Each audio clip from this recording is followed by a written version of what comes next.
This is the WrestleBread Podcast, bringing you the latest news, recaps, and analysis of AEW and WWE. Get the unique perspective from a wrestling fan of over 25 years. Here's your host, Jaydee.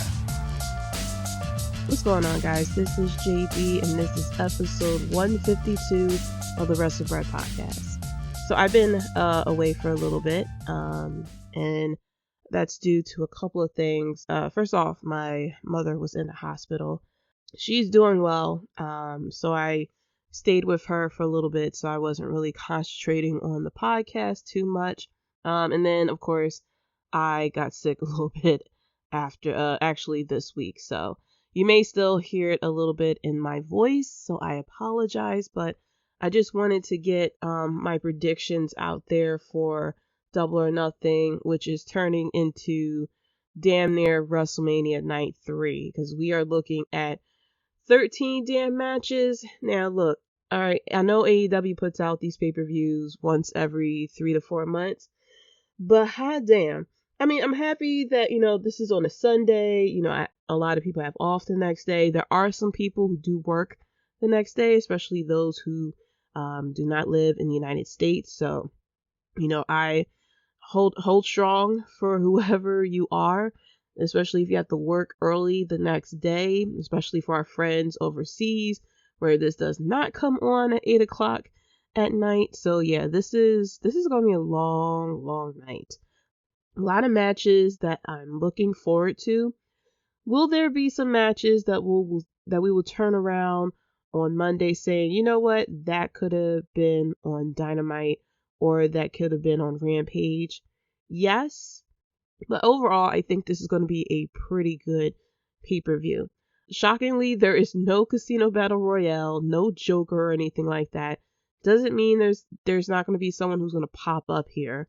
I'm going to go through these matches and give my predictions and thoughts on what we will expect on Sunday for Double or Nothing. So first off, for the buy-in match, we have Hook and Danhausen versus Tony Nese and Mark Sterling. So I'm pretty sure that Danhausen probably isn't 100% healed with his leg yet, so more likely this will be mainly Hook getting a lot of the offense in. I am going to go with Hookhausen on this one. I mean, this tag team I'm loving. Like I said before, this really gives me like Rock and Sock Connection vibes. There's another tag team out there, and I cannot remember for the life of me of the tag team where it's like the popular, serious wrestler versus the comedy wrestler. And I know there's another one in WWE, but the name escapes me, and I know I'm gonna realize it probably like 4 weeks from now or something. But I am interested to see Mark Sterling wrestle. I know that he is an actual wrestler, but we have yet to see him wrestle in AEW, so I'm very interested to see how that turns out. But I'm going to go with Hookhausen on this one. Next up for the AEW TBS Championship, we have Jade Cargill versus Anna Jay. I know there may be some Anna Jay fans out there, but I'm sorry, she's not going to get it done. I'm going strictly biased here, okay? I am a big Jade Cargill fan.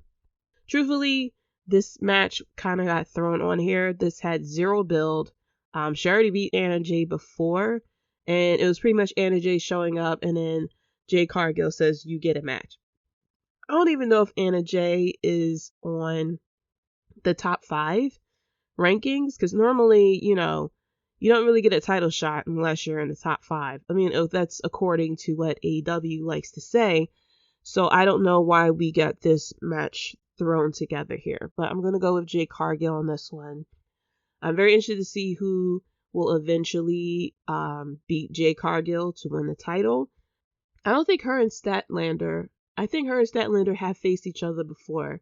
But I am, like I said, I'm interested to see who will defeat Jade Cargill eventually to take the title. Next up is a match that I'm really looking forward to, and that's the House of Black versus Death Triangle. Now, we had this match before, but of course, Bray Phoenix was injured. And now he's back. He's 100%. I cannot wait to see this match between these 6. Don't know where Julia Hart is going to fit into this. Hopefully they settle this storyline with her very soon instead of taking another year to drag this out. For this match, I'm actually going to go with House of Black with this one. This is going to be a very fun match. You know, like I always say, Rey Fenix is not human, but I feel as though House of Black is going to take over here. I'm not sure like exactly how the finish is going to be. Like, is there going to be an interference of a new member of the House of Black, or will Death Triangle pull it off? But I'm going to go with House of Black on this one here. Next up is a tag team match, the Hardys versus the Young Bucks. Shout out to the Young Bucks for that funny ass entrance they did on Rampage.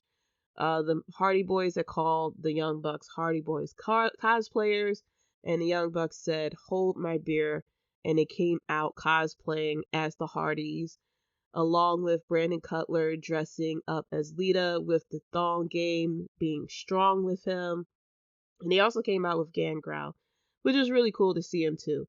And, you know, chef's kiss to the crowd to play along 100% into this, chanting, "You still got it," when the Young Bucks did one of the Hardys moves and stuff like that. For this one, this is going to be, I know they faced each other in TNA, so I never saw it, of course.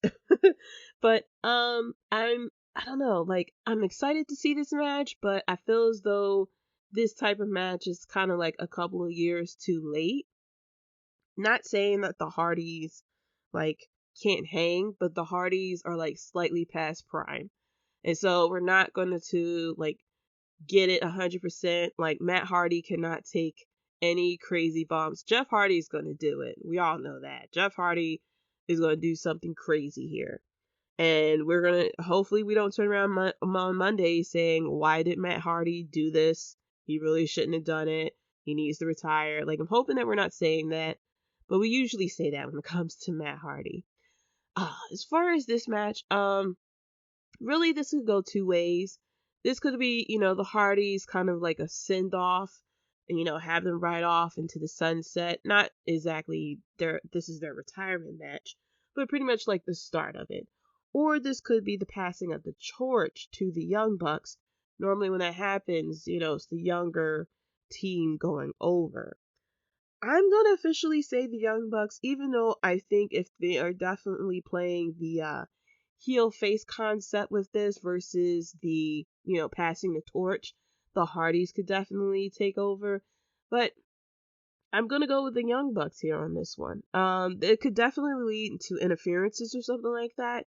But I think the Young Bucks are going to take this one. I think this is going to be more of passing the torch than the whole heel versus face and the face has to go over type of match. After that, we have the Jericho Appreciation Society versus Eddie Kingston, Santana, Ortiz, and the Blackpool Combat Club. This is the Anarchy in the Arena match. Now, like I said with the previous match, this match can go either way. I have a feeling that Bryan Danielson and Eddie Kingston are not going to really get along. Even though Eddie Kingston is like, yo, he is an asshole. I don't think Bryan Danielson is going to take too well for that.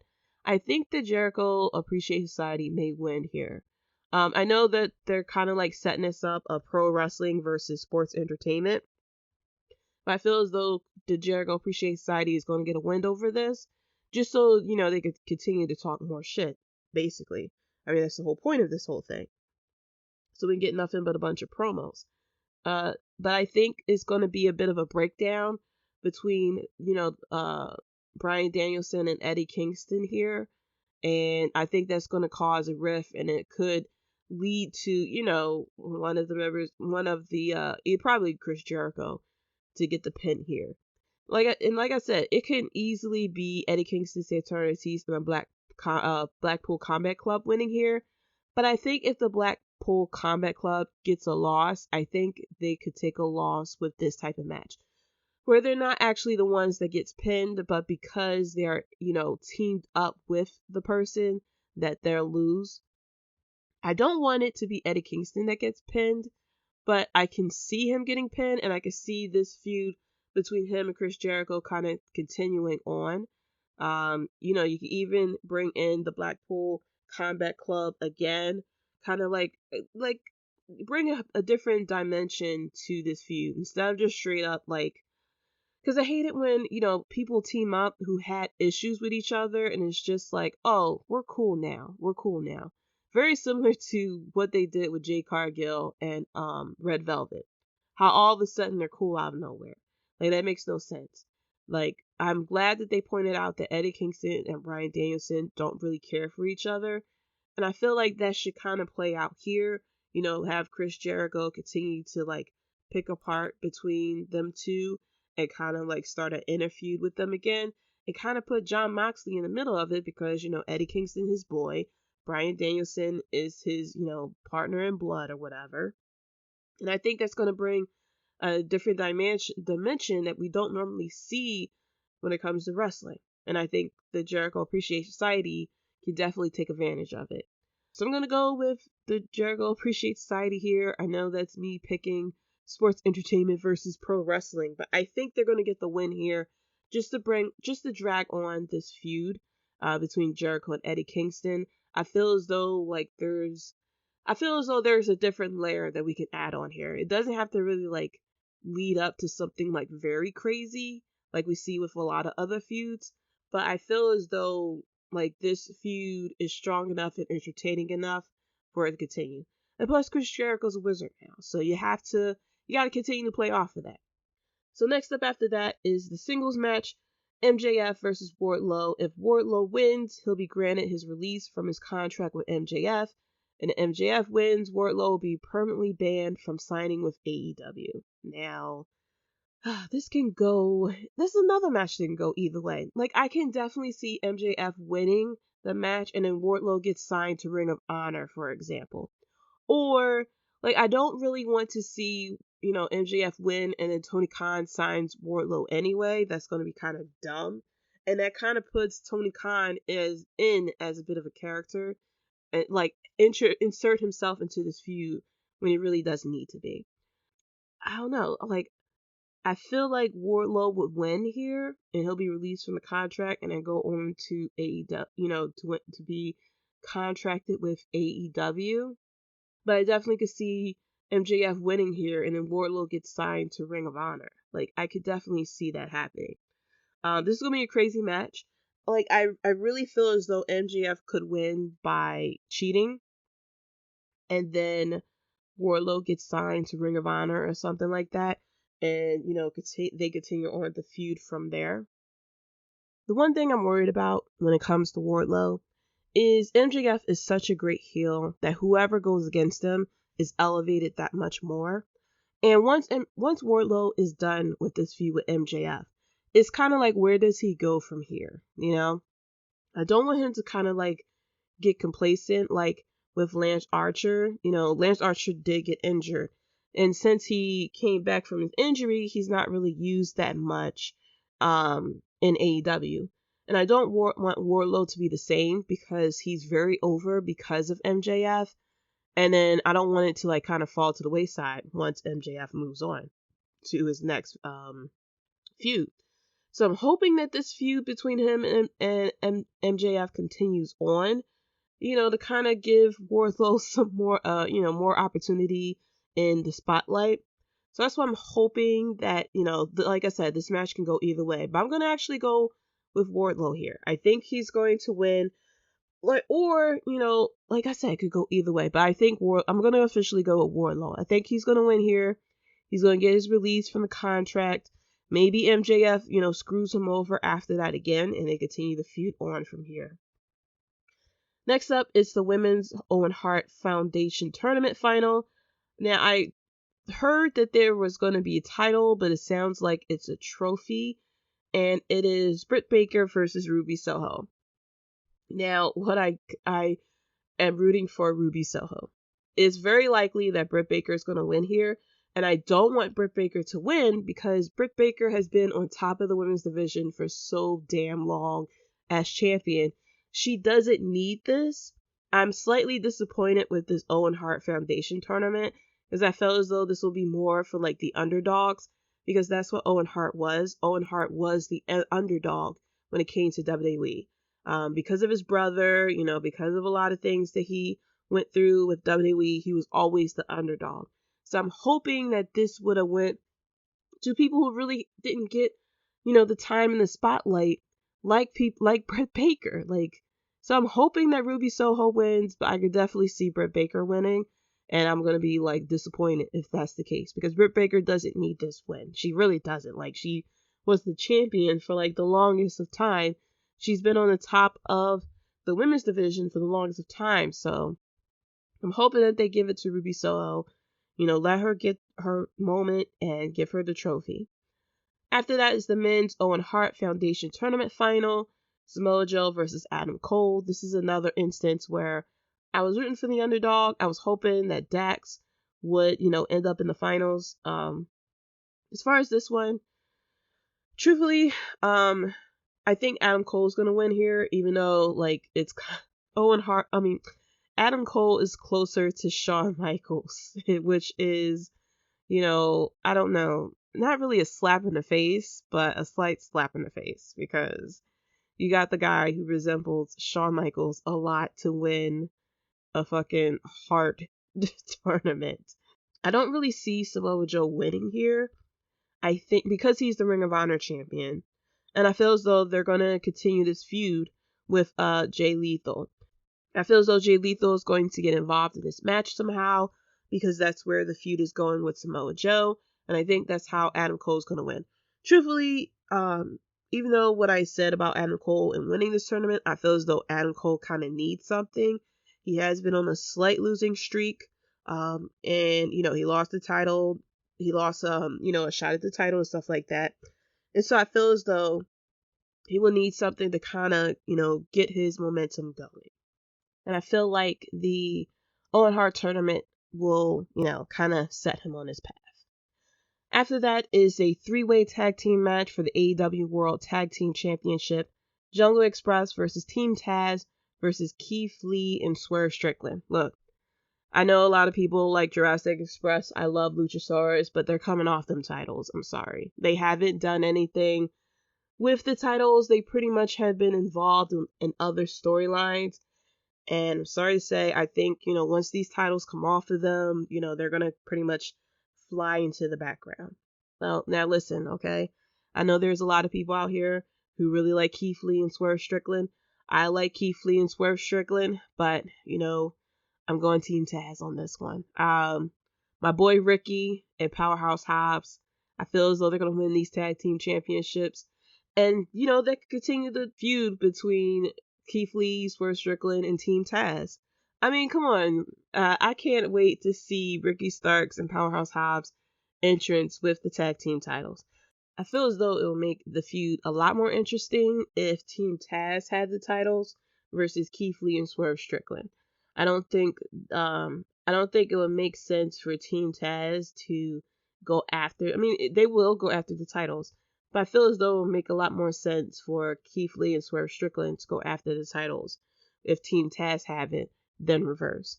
But either way, I don't see Jurassic Express retaining the titles here. Sorry. And I feel as though they're going to definitely kind of float into the background, because there are a lot of tag teams in AEW, and I feel as though Jurassic Express isn't on top of their game. And truthfully, to be 100% honest, they haven't really been top on their game since Christian has joined them. Yes, I said it. But I'm going to go with Team Taz on this one. After that, for the AEW Women's World Championship, we have Thunder Rosa versus Serena Deeb. I like Thunder Rosa. I don't know what it is. If your name is not Britt Baker, you are not booked not really dominantly, but there's not a lot of importance to you as a champion. For some reason, they love bringing Thunder Rosa out in front of the crowd. While yes, the crowd will cheer for her, but for some reason, when she cuts these promos in front of the live crowd, it kind of drags. With Britt Baker, they did some interviews and promos with her in front of a live crowd, but a lot of her stuff was kind of backstage as well. I have said this in a previous episode. Sometimes with wrestlers, they could be really good in the ring, but they cannot cut a promo for anything. And we kind of seen it with Serena Deeb. While, yes, the promo that she cut where she slapped Dustin Rhodes and everything like that was very interesting, it felt very flat. The interaction between Serena Deeb and Thunder Rosa is also a bit flat as well. Now, when it comes to the ring, I think these two is going to put on a very good match. But for, to me, the build for this match wasn't really as interesting as the build for Thunder Rosa versus Britt Baker, for example. It's really a shame because this is one of the things that I complain about with the women's division, of them not getting the attention and stuff like that. For some reason, it's just like things don't really gel well with these women. And like I said, I don't know if it's like a confidence thing or trust, or, they're not having enough exposure around each other to where as though you can really see the chemistry. I'm not really seeing it here. I'm going to go with Thunder Rosa here to win. I feel as though she's going to retain the title for a while. And while I could see Serena Deeb winning the title, I don't see her doing it just yet. I think this is going to be Thunder Rosa's time. I think she's going to hold the title for a couple of more months. Maybe until the next All Out. Maybe that she'll lose at that point. But it's just like the booking for her and her title reign has been very lackluster. So after that is a match that kind of came out of nowhere, and it's definitely a match that could have been saved for Dynamite, even though I'm pretty sure this is going to be a really good match. And that's Kyle O'Reilly versus Darby Allin. This is a singles match, like I said, out of nowhere. I'm pretty sure, I feel as though something's going to happen with this match. I know that more likely, the Undisputed Elite will come out to interfere. Thing is going to, be in the corner of Darby Allin. But I don't know, I feel like something's with this match. Like, I really hope they didn't throw this match out there just to throw the match, because this pay-per-view really didn't need any more matches.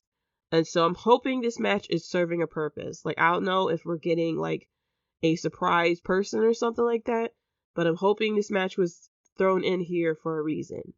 Officially, I'm going to go with Darby Allin on this one. I could definitely see Kyle O'Reilly winning this, and I really like Kyle O'Reilly. But I feel as though Darby Allin, I feel like Darby Allin wins here, and then Kyle O'Reilly and the Undisputed Elite attack him, and then somebody comes out. That's what I think is going to happen. And I think that is going to start the feud with the Undisputed Elite. I don't know who's going to come out for the save, but I feel like that's what's going to happen at the end of this match. Next up is a 6-person mixed tag team match. This is Sammy Guevara, Frankie Kazarian, and Tay Conti versus Scorpio Sky, Ethan Page, and Paige Van Zant. And if Scorpio, Page, and Paige are victorious, then neither Sammy Guevara or Frankie Kazarian can challenge for the TNT Championship for as long as Scorpio Sky is champion. Listen, alright, I am Team Scorpio Sky. I'm not really too fond of Sammy Guevara and Tay Conti. Look, whatever you do in your life is your choice. But, if you're going to sit there and say, for people to mind their business, and then you put your business out there, like, that makes no sense. And, I get it, I get it, but, I also don't get it. I don't know, they really play up the, the heel couple very well. Shout out to them. Frankie Kazarian now has something to do. I'm gonna go with Scorpio Sky, Ethan Page, and Paige Van Zant here. And I feel as though, because they've said, as long as Scorpio Sky is champion, Sammy Guevara and Frankie Kazarian cannot go after the TNT Championship. So I feel as though they're going to do everything in their power to make sure that Scorpio Sky loses. Now, I hope Scorpio Sky remains as champion for a while. And, this match could easily go with Sammy Guevara, Frankie Kazarian, and Tay Conti. I feel as though Sammy needs to stay away from the TNT title. Like, he won it 2-3 times already. Like, damn it, that's enough. Like, you need something else to do. And while I would love for Frankie Kazarian to go after the TNT title, I'm very happy that Scorpio Sky has it. I'm very happy that Scorpio Sky got the pop that he did when he won it the second time.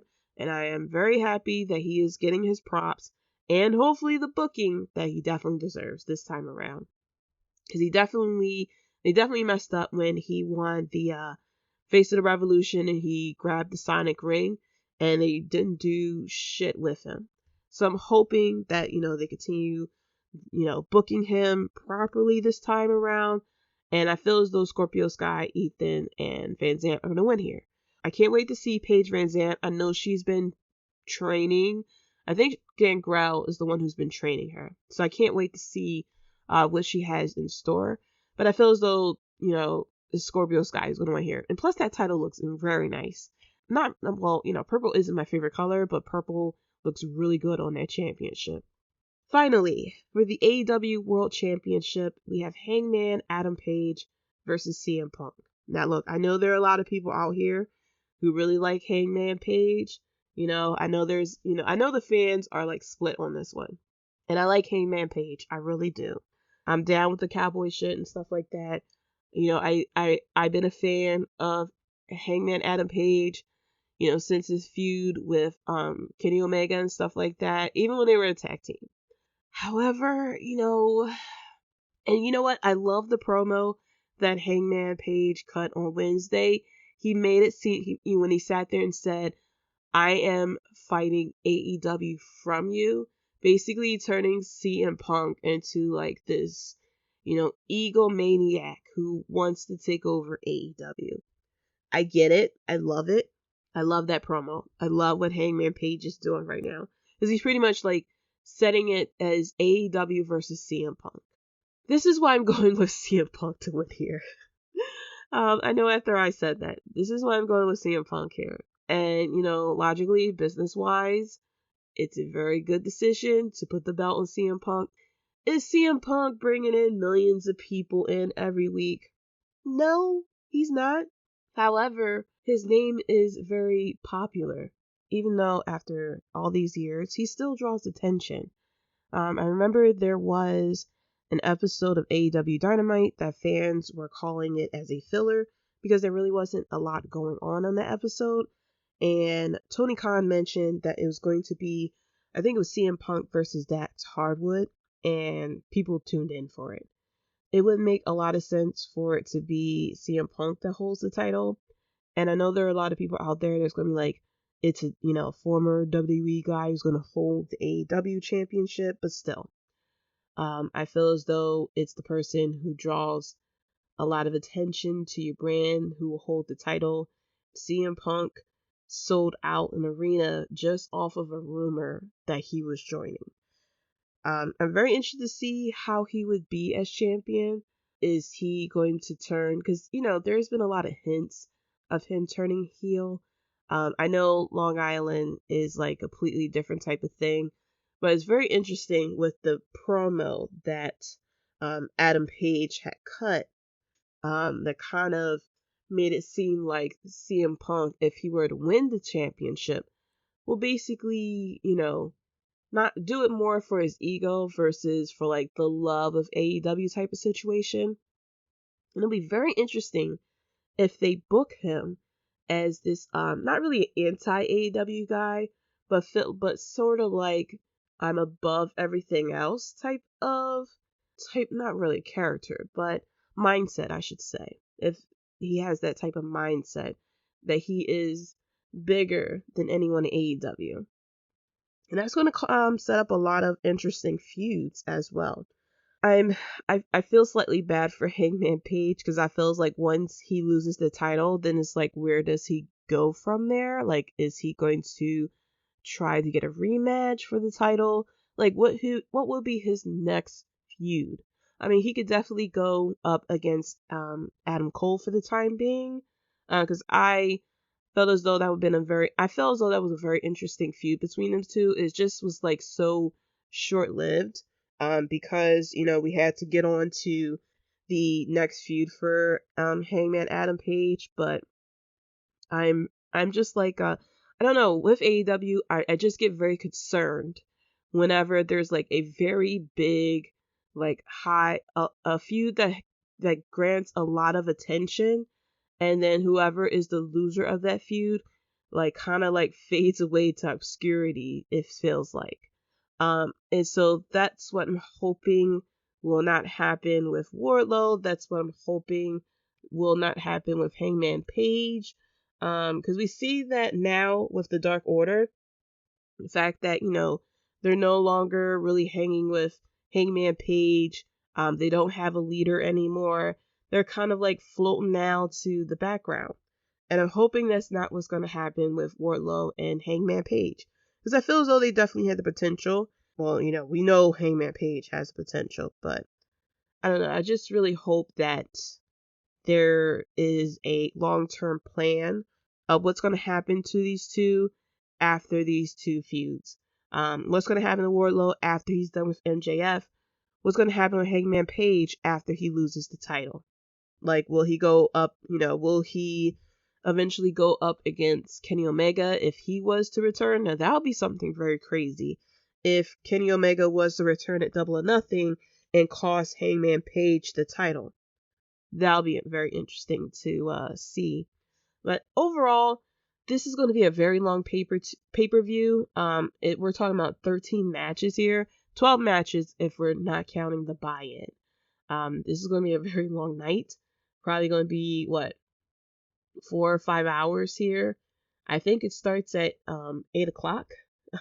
So this probably isn't going to end till probably like midnight.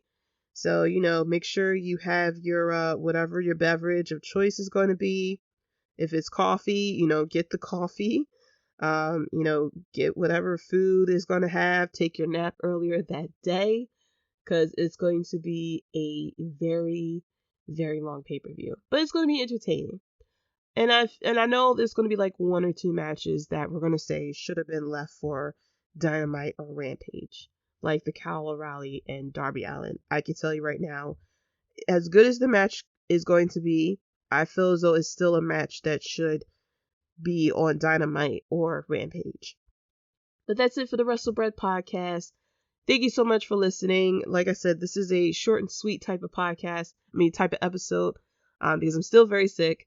You can really hear it in my voice. And I'm sorry if that is not pleasing to the ears, but I just really wanted to get out my predictions. I wish everyone a safe and happy Memorial Day weekend if you celebrate it. If not, let's have a fun Double or Nothing day or fun wrestling day. Very interesting weekend for a nerd. We got Obi-Wan Kenobi that came out. It's been a lot. And I told one of my coworkers, I'm like, being a nerd is very expensive now. Usually, you just get the Blockbuster card.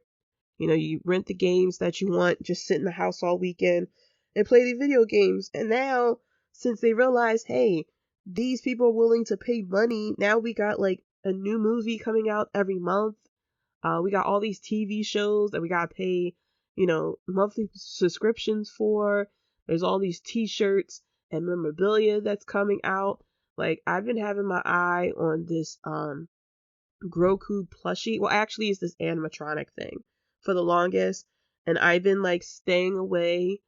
I've been staying away from certain places because I really want it's not life size, but it's a nice size BB-8. And I will love that. But that bad boy is $200-$300. And I'm I can justify paying $300, but it's just the way that things are set up now, I gotta pay gas, and I'm gonna look at it and I'm gonna say, I could have filled up my car a couple of times with gas for as much as I paid for that. And now with wrestling too, wanting to get tickets to places and stuff like that, it's just crazy. And now we got all these movies coming out. We got all these video games coming out. It's a great time to be a nerd, great time to be a fan, but it's just an expensive time to be a fan because all these places are doing all this stuff to get money out of you. And it's just it's a lot. Anyway, be sure to follow me on Twitter at JDC137. That's JAYDEE letter C 137. You can also find the podcast on Twitter at WrestleBread. Be sure to click the links in the bios for the Instagram, the Facebook, the YouTube channel. Be sure to subscribe on that as well. Let me know your thoughts. What match are you looking most forward to at Double or Nothing? Hopefully, when I come back on the next episode, I will sound so much better than what I'm sounding right now. Like I said, apologize if it's not pleasing to the ears, but I really wanted to get this episode out. But thank you so much for your support. Thank you so much for listening. And until next time, guys, peace.